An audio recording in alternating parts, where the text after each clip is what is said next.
झाला माझा पहिला भाग. दुसरं म्हणजे तुमचं काम करण्याचं. तुम्ही पाहिलं असेल की मागच्या वेळेस मी आलो ते 1-1 मिनिटानं मी रेकॉर्डिंग केलं. आजही तेच करत होतो. तर हे कदाचित मी माझ्या आईच्या पोटात शिकलो होतो. माझी आई ग्रामीण स्त्री. आणि मग माझी आजी म्हणायची की मथुरे जा, त्या वाठारे साहेबांच्या घरी भागवत चालू आहे, तिथं 2 शब्द कानावर पडतील. तर तो पण माझ्यामध्ये आला. आणि त्याचा फरक असा झाला की मंत्रालयात सुद्धा मुख्यमंत्र्यांची मीटिंग असो की पंतप्रधानांची असो, त्या मीटिंगमध्ये किमान चांगलं फराळ खायला मिळतं या आशेने जाऊन बसायचा. आणि 2 शब्द कानावर पडतात, ती दुहेरी लाभ. तर तुम्ही लोक येता, आपले फक्त इकडे तिकडे बघता आणि ऐकता. माझी सर्वांना विनंती आहे, साहेब किती नम्र आहेत ज्ञानेश्वराप्रमाणे. ते मला बाबा 2-4 वेळा बोलले, मी काही शिकलेला नाही, मी काही वाद तुमच्या का फार मी एकदम कम शिकलो म्हटलं. परंतु आता जेव्हा मी 2 वेळा भाषण सिरियसली ऐकलं तर साहेबांचं मराठी हे जागतिक दर्जाचं मराठी आहे. यांचं एक वाक्य जरी या आपल्या UPSCच्या अधिकाऱ्यांनी जर आत्मसात केलं तर देश बदलायला उशीर लागत नाही. एवढी ही मराठी म्हणजे भाषा कठीण नाही, आपण मन लावून ऐकत नाही. आणि म्हणून माझी आपल्या तुम्हा लोकांना विनंती आहे की पुढच्या वेळेस किंवा सतत YouTubeवरून सुद्धा निवड एक तास भाषण चालू नका. कागद पेन घ्यायची, वाक्याचं अनालिसिस करा आणि याच्यातनं आपलं नवीन जीवन घडू शकतं. आताच मी लंच घेताना एक छोटीशी 3 वर्षाची मुलगी होती, तिची आई-वडील आणि दुसरी 8 वर्षाची मुलगी होती. लगेच तिचा बाईट घेतला.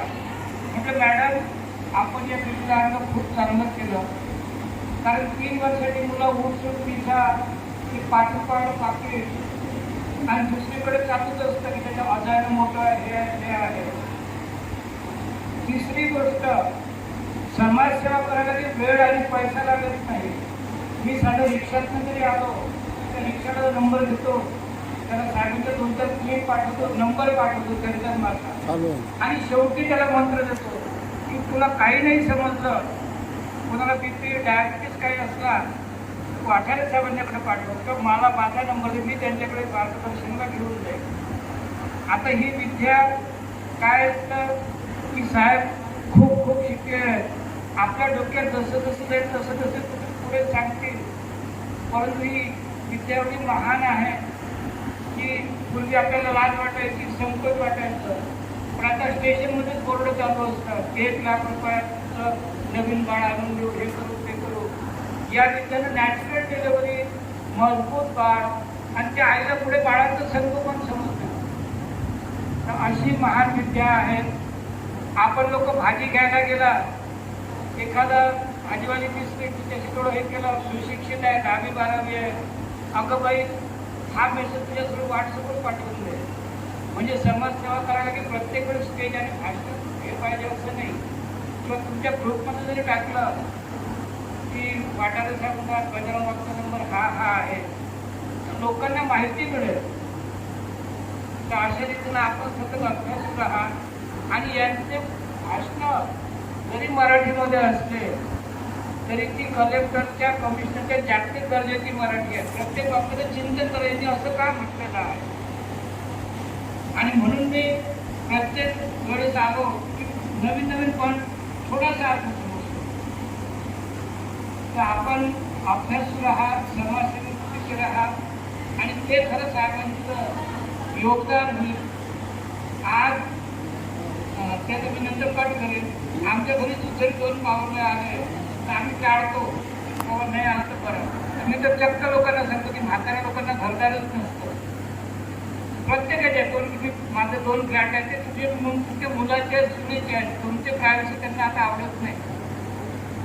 तर आपण सतत समाजसेवी राहा, लोकांना सतत गोष्टी सांगत राहा. बरेचसे सिनियर सिटीजन आहेत, सिनियर सिटीजन ग्रुपमध्ये या गोष्टी सांगा आणि आमचे नंबर देत चला. जास्त हे वाटलं बाबा हे वाटायला सांगा नंबर आहे, हा माझा वागचा नंबर आहे. तर एवढे बोलून मी 2 शब्द थांबवतो आणि साहेबांचे पुन्हा एकदा आभार मानतो की पुढचे शिबिर असलं की मला सांगा. साहेबांनी मान्य केलं, प्रिन्सिपल साहेबांनी की टीम मी सर्व हॉल भरतो, म्हणजे बाकी लोकांना काही ऑप्शन हेच राहत नाही.